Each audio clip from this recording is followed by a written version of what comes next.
and we'll record. I think it was live. Oh, was it? I think you're okay. I just looked it up Okay. and Okay. it says you were live, previously live. Hopefully it picks you up again. No, it's giving me a recording.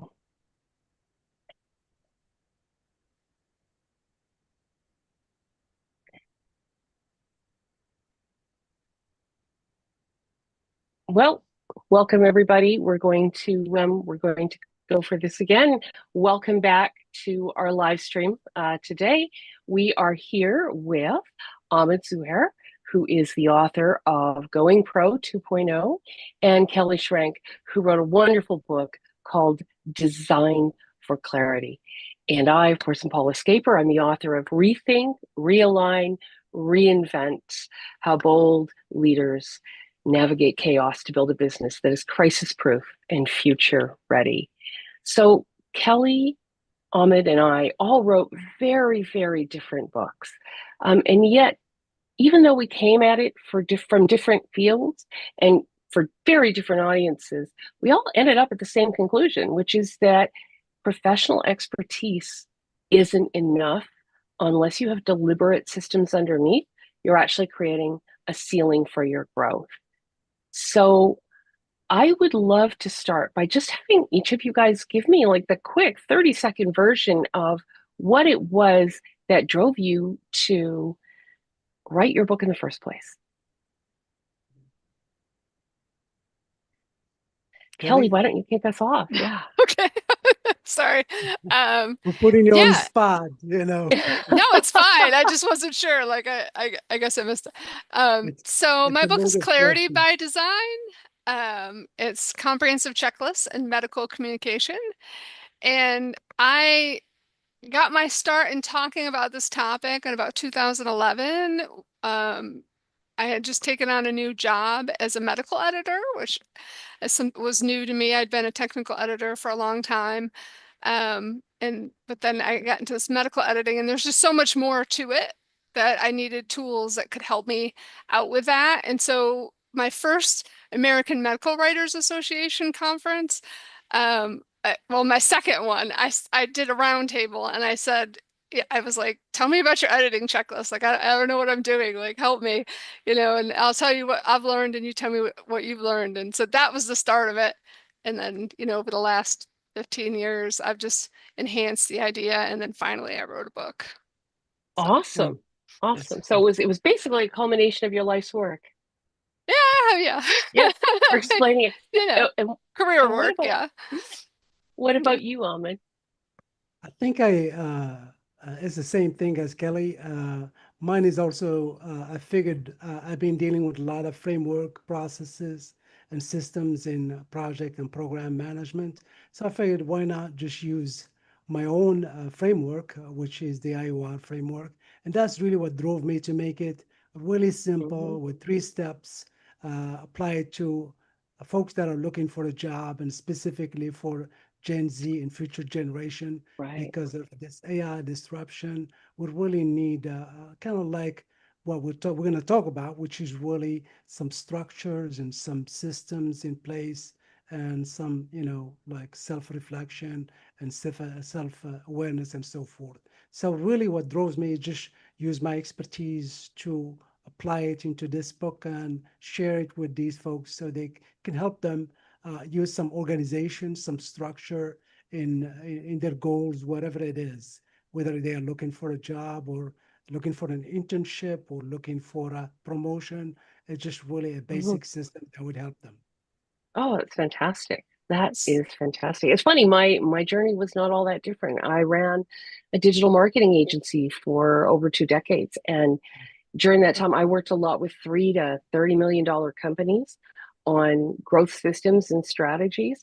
But I would often meet small business owners. I'm very active with the Board of Trade and with economic development in my community. And I would meet small business owners who couldn't afford to engage me one on one, but the problems they had were the same ones. And so I wrote the book as a field guide for an entrepreneur that is Mm. going through a turbulent change in their business.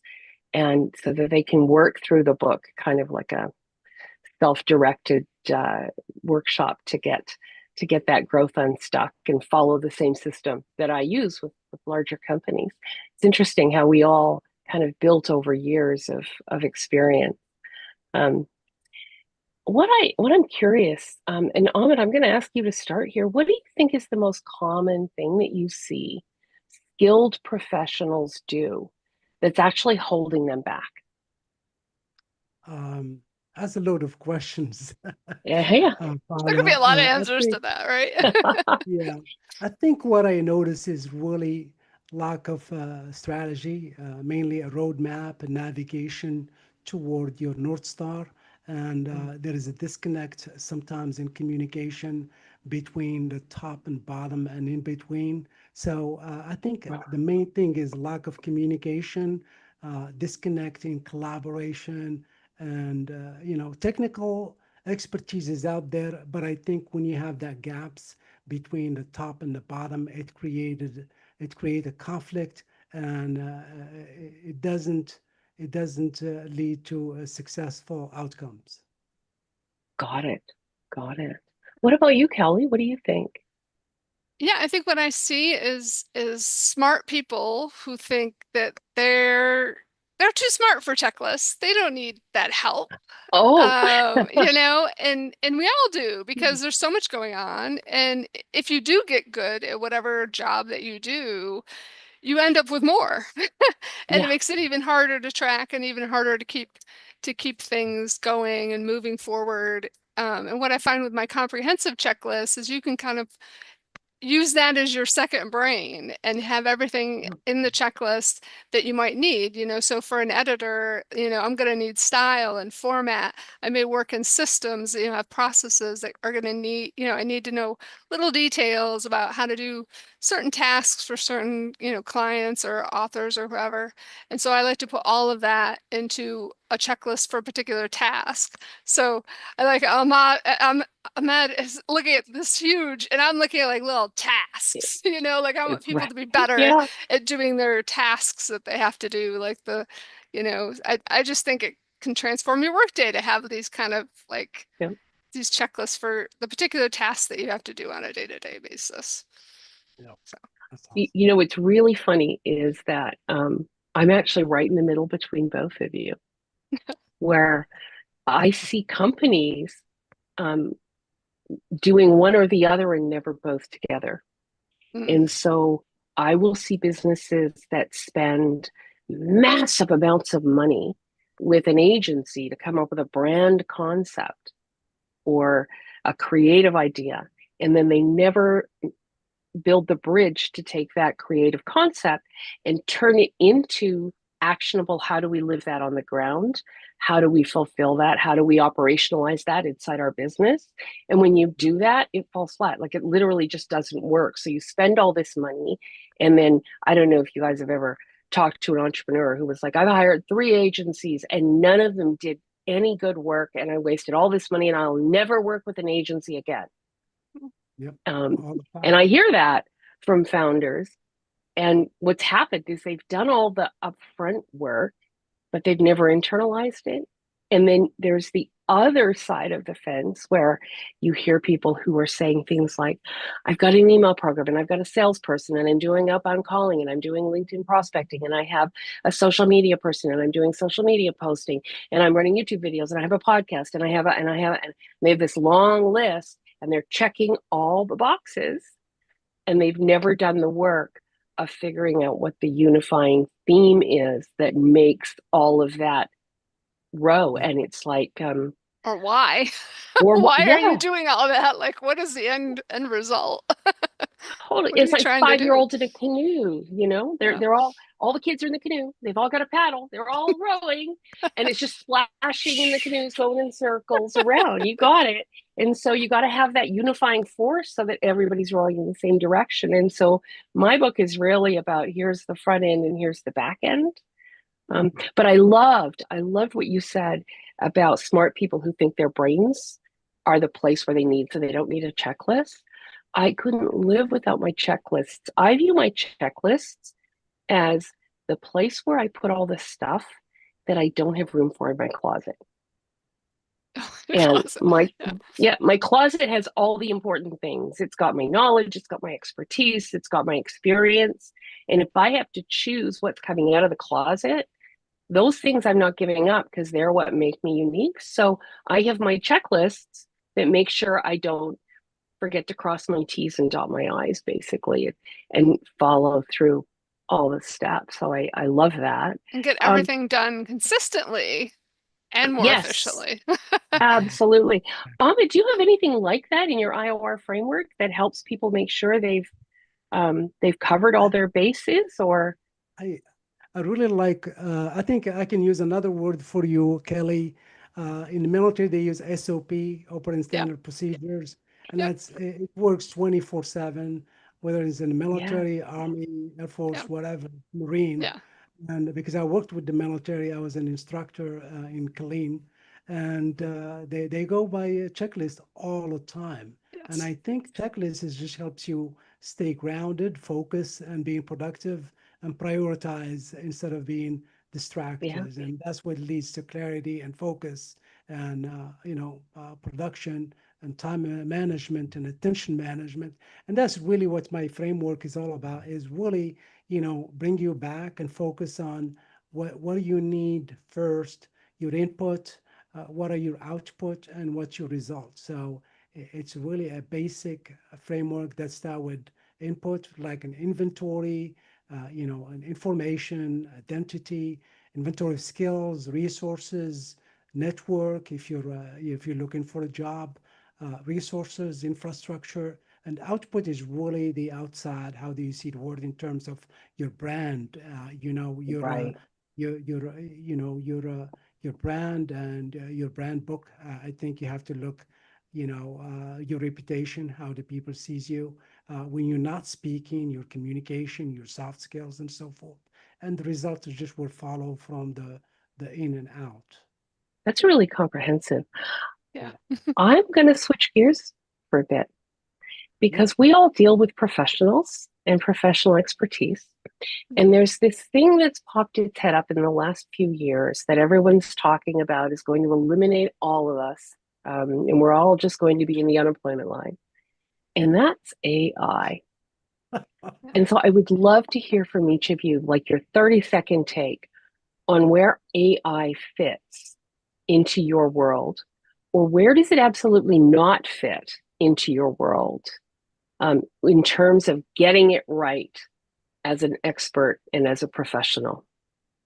Who wants to pick that one up first? I I can can, go first. yeah, go ahead. Go.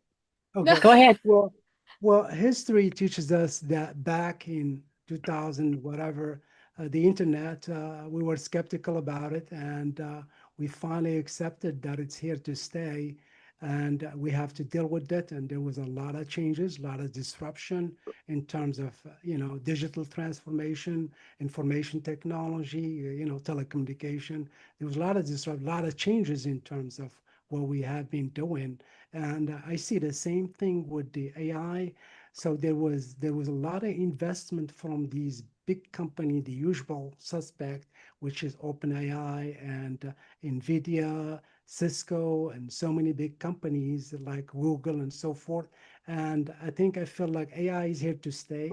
We have to accept it and understand the role of AI is really to accelerate or augment, if you Mm-hmm. will, our 10x speed and efficiency, and in quality assurance, quality and control. When you use automation properly, you can reduce manual user errors. And I think we have to take advantage of AI, use it properly, and make sure that we scale organically, make sure we have an in-house AI implementation for governance, and make sure that there are some securities and some compliance and so forth. So we don't get trapped into that same mistake that can lead to, a lot of risks and damages to organizations. Interesting. Kelly, what about you? What's your take on it? I like to see it from the perspective as an editor. I've been an editor a long time. And when I first started, I used a red pen on paper, and there were some people that were Mhm. like, "Oh, we have to do this on a computer? No, I'm out." Like that was it for them. And, Yeah. but then the rest of us, we went on, we edited on computers, and we edit in other kinds of systems. And, you know, we're at another juncture for people where they're like, Mhm. no, I'm not going to use AI. I'm done. I'm going to retire, or I'm just going to get out of editing, whatever. And the rest of us are like, okay, what's this tool? What are we going to do with this Yeah. tool? We're just going to see, where it takes us and learn new things and move on. So I just see it as another tool. It's going to be ingrained in some things that we Yeah. work in, and we'll just keep Yeah. moving on. I think from my perspective, I know from my perspective, AI is a tool and it is revolutionary in terms of what a tool can do for us, to the equivalent of um, we have a transporter. We don't have an elevator anymore. We've got a transporter. I also think it's an incredibly risky tool if we use it the wrong way. And Abs- so I've been very closely following the neuroscience research that's coming out about the impact of AI use in on the human brain and on how we actually think and function. And I think the way it's being sold to us is a bit like the way we sold opioids Yep. as a Absolutely. as a cure for everything. And we see what damage opioids have done by allowing that. And so, from my perspective, the red line for me is allowing AI to make a decision.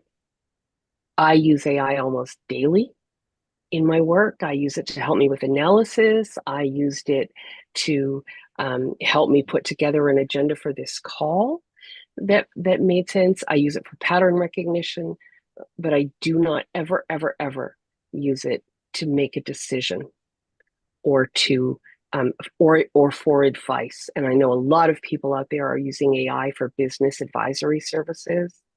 And I have seen some incredibly, in fact, I've got an article coming out this week about an experiment I ran with AI and the very bad advice that my fictional person got.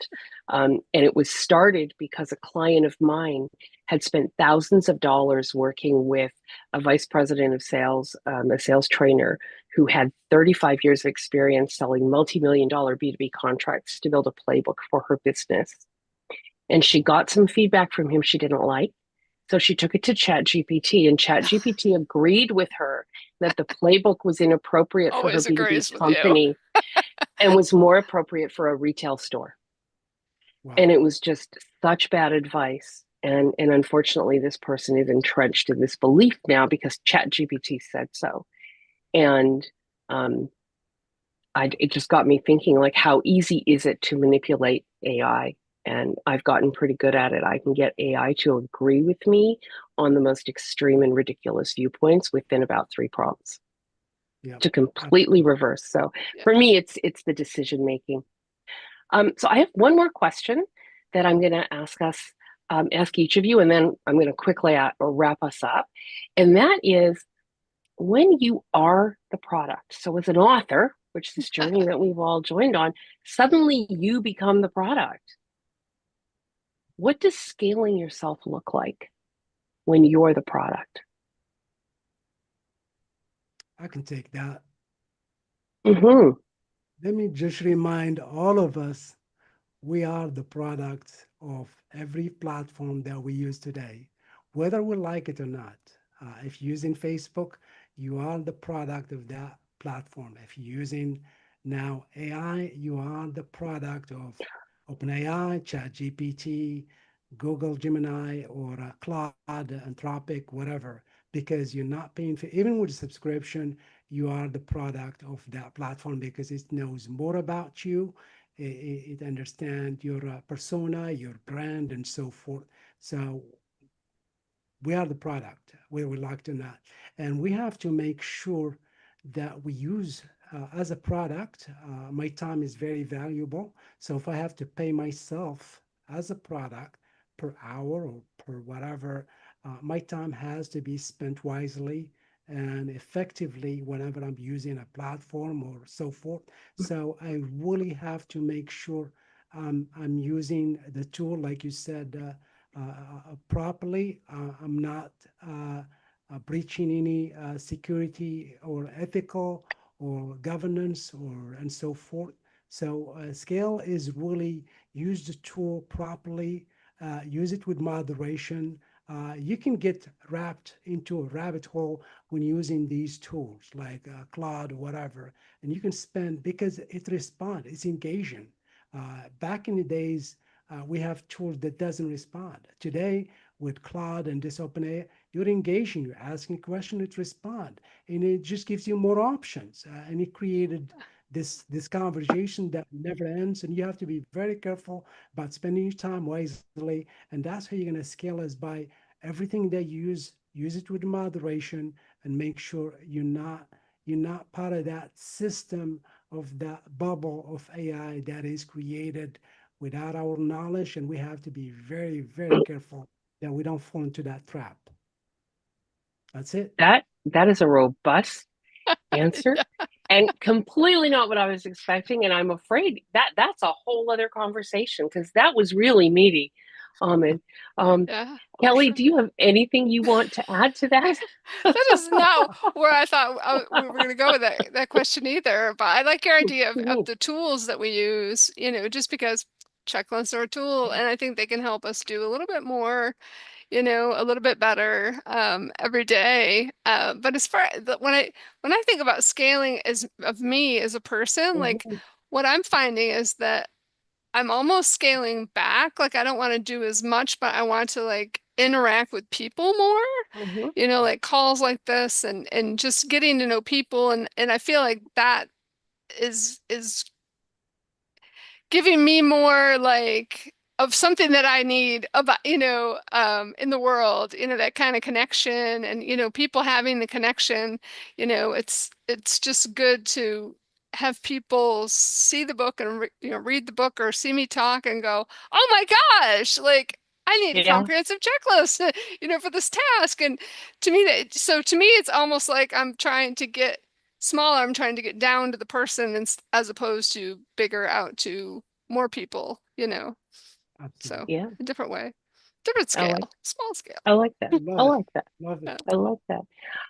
We are pretty much at time, so I'm going to ask each of you to, if there was just one thing that someone in the audience watching today, if there was just one thing from your book that you wanted them to take away from that they could actually put it into practice, what would that one thing be? Kelly, I'm going to start with you, and then Because I'm Ahmed very will go to you. task-based.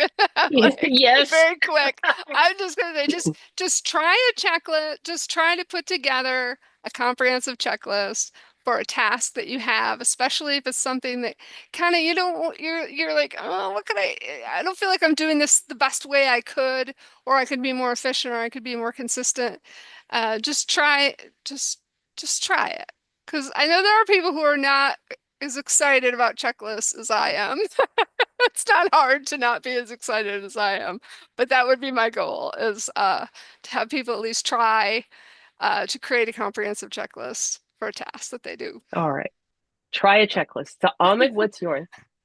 I just want to add to Kelly, I think your checklist application can be huge. Besides healthcare, it can be applied everywhere Yeah. for, educational purposes, for, technology and so forth. You need checklists, you need standard operation procedures. Yeah. That's how we operate. And we have to use that to make sure we don't miss any pieces, especially on, difficult tasks that there are no rooms for errors. Yes. If you fly in an airplane, do you have to use a Oh, checklist? they I use don't their think. checklist. They love it. They Yeah, love checklists in aviation. exactly. Yeah, So, for sure. short answer for me, I really spent a lot of time coming up with this framework, IOR. Let me give you a quick background that the audience should remember about my framework. Is very simple. It's not return on your investment, ROI. It is invest on your return. It's IOR, which is impact on your result. And basically, what I Hmm. mean by that is really uh, there is that old spreadsheet, higher return on investment, get rich quick. It's not going to work today with AI, with this Gen Z and future generation. they're really more focused on impact, on result. And that's really what this IOR framework is all about, is really, I want to invest, I want to be informed, I want to, identity first and inventory of requirements, skills, resources, and go to the outside and focus on how am I interacting with other people, observing the outside world, and everything that we touch is going to be impacted, and the result will follow. So it's really what I'm telling these people to remember. You are the story. Write it, because you are here to make an impact, and it's not about return and so forth. It's about making an impact, and that's what it all boils down in my book. Awesome. I'm going to come at it from a slightly different angle. Um, if there were one thing that I'd want someone to take away from this conversation out of my book, it's that a lot of what we have, excuse me, a lot of what we have today in terms of our business frameworks were developed in the last 50 or so years, since World War II. And they've been developed in very stable conditions with very predictable growth and very predictable global order and all sorts of other things that have been really, really stable. And not with the most diverse people. And not with the behind most them. diverse. But what that means is that we're all operating on a set of assumptions we haven't questioned in over 50 years. Exactly. We literally have a set of assumptions about how the world works. And so I talk to a lot of people who feel really destabilized right now because they can't predict what's going to be happening at dinner time when they get up in the morning. And so they feel really paralyzed about making a decision. And so the one thing that I'm going to say is that throughout history, people have found a way to come together and do commerce. And the way that they've done that is by focusing on the people they serve and the needs of those people and how to remove the barriers between themselves and the people who need their help from getting that help. And if you focus on just that every day, you'll find that your world gets a lot more stable because your customers' problems don't change by the hour. They don't change with the gas prices. They don't change with the inflation. They might get bigger or smaller, but their goals, they don't change. So if you can focus in on that and build your strategic plan around that, then you don't have to worry about testing those assumptions because you'll innovate in a way that grows your business. So having said that, we are at time. Kelly, your book is called Clarity by Design. And where can people find you and where can they find your book? My website is headbookworm.com and it's on Amazon. The ebook is in the Kindle flash sale we're all involved in. It's also on bookshop.org. So excellent. What about you? They can find me on my website, ahmedzouhair.com, also on Amazon and Draft to Digital platform, and of course, Kindle flash sale as well. Excellent. Excellent. And my book, Rethink, Realign, Reinvent, can be found on Amazon, just like everybody else, where 80% of books get sold. You can also order it through your independent bookstore. You can get it at Chapters. You can get it at Barnes and Noble.